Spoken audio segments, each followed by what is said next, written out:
Scorpio 10, a fellowship supper. So we have the two aspects here of eating with a group and the fellowship that comes from that.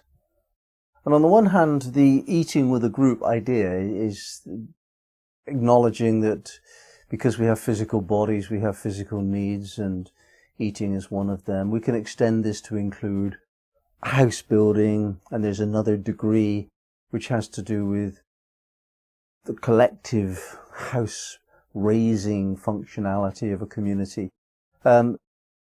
We do other things with people who we don't really like very much, especially not at the beginning perhaps, but we just find it practically helpful to share some of our activities with others, and this is how community is formed.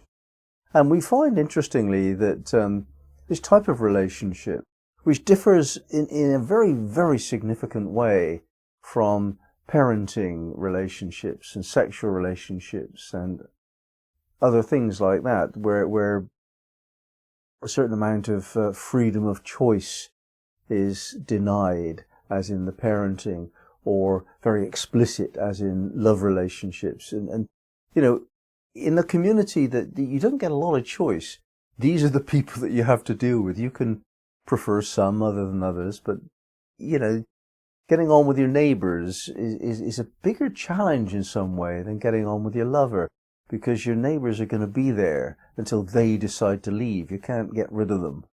If you want to leave, then you have to leave. You know, it's a big deal dealing with your neighbours, and your community is an extension of that. So we do that for practical reasons, and we develop a certain way of being with the other members of our fraternity, if we can call it that, which is highly respectful, typically courteous, friendly, and yet not profoundly intense. We kind of avoid getting into intense matters. We talk about the weather.